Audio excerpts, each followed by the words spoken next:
ஆதியை துணை அனைத்து உறவுகளுக்கும் நமஸ்காரம். நமஸ்காரம். இப்போ நான் உங்ககிட்ட ஒரு குட்டி கதை தான் சொல்லப்போறேன். ஒரு ஊர்ல மலையாண்டின்னு சொல்லிட்டு ஒருத்தர் இருந்தாராம்.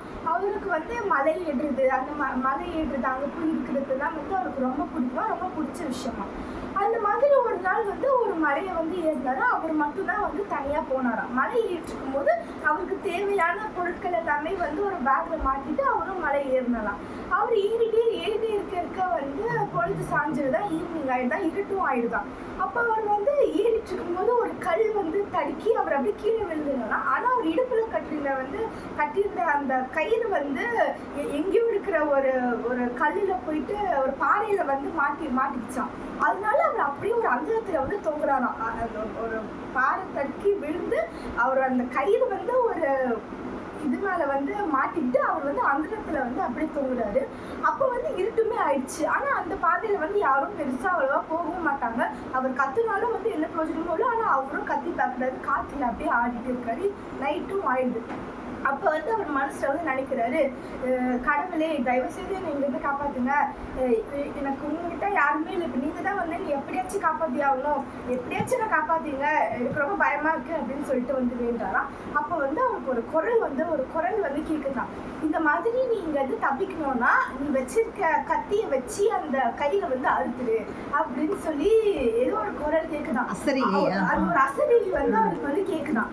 அதை கேட்டு அவருக்கு மனசு அவருக்கு ரொம்ப கஷ்டமாயிடுச்சு. என்ன நம்ம இங்க தப்பிக்கணும்னு சொன்னா என்ன இந்த கடவுள் கத்தியை வச்சு நம்மள அந்த கையில வெட்டிக்க சொல்றாரு, என்ன அப்படி வெட்டோட நான் பிப்பில போய் பாதிட்டு செத்துடுவேன், எனக்கு சாவு வழி சொல்றாரு அப்படின்னு சொல்லி அவருக்கு மனசு ரொம்ப கஷ்டமாயி என்ன இப்படி சொல்றாரு, என்ன இது அப்படின்னு சொல்லி ஒரு மாதிரி ஆயிடுச்சான்.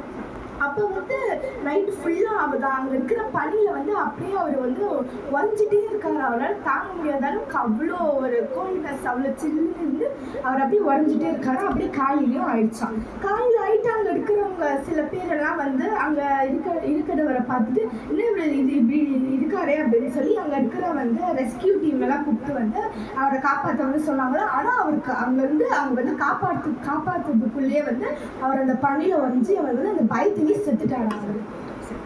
செத்தே போயிட்டாரு. ஸோ இந்த கதையிலேருந்து நமக்கு என்ன தெரியுதுன்னா, அவருக்கு ஒரு அசரியை கேட்குது.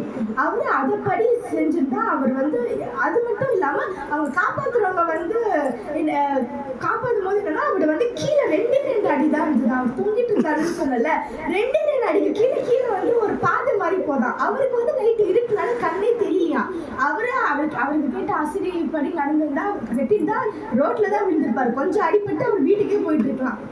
ஆனா அவர் 2 அடிதான் அப்படியே அவர் ரோட்டுக்கே போய் அவர் வீட்டுக்கே போயிட்டு இருக்கலாம். ஆனா அவர் கடவுளோட அவர்கிட்ட ஹெல்ப்பை கேட்டாரு.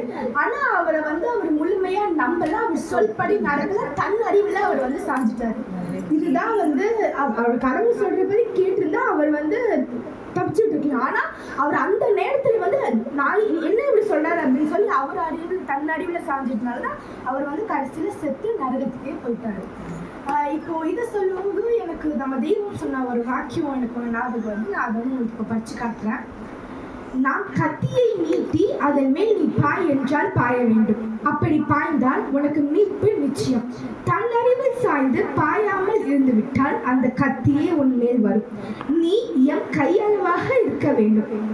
வாளை ஓங்கி கல்லின் மேல் விட்டால் அது அதன் மேல் பாய யோசிக்காது. ஏனெனில் அதன் நன்மை தீமை என் கையில் இருக்கிறது. நீ அந்த மாதிரியான திறன் நம்பிக்கையில் ஆக வேண்டும் என்று நமது குல தெய்வம் பிரம்ம பிரகாசம் ஏவலிஷால் திருவாய் மலர் நாட்கள். இப்போ நம்ம தெய்வம் சொல்படி அவர் மேல முழுமையாக நம்பிக்கை வைக்கணும். நம்ம தன் அறிவில் நம்ம யோசிக்கவே கூடாது. தெய்வம் சொல்படி நடந்தால் நமக்கு நிச்சயம் நல்லதுதான் நடக்கும். நம்ம அறிவில் யோசிச்சா நம்ம கண்டிப்பா கெட்ட வழியில தான் அது நமக்கு கொண்டு போகும். ஸோ நம்ம தெய்வம் சொல்படி நடந்து தெய்வத்தோட மூலமாக நாக்கோடு ஒட்டி வச்சு தெய்வத்தோட நூல்களெல்லாம் படித்து வாக்கியங்களை தவறாமல் பண்ணணும். அப்படி பண்ணால் நம்ம தெய்வ சொர்க்க பரிவாழ்வுக்கு போகலாம்.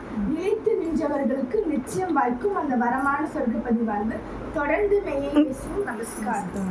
நமஸ்காரம்.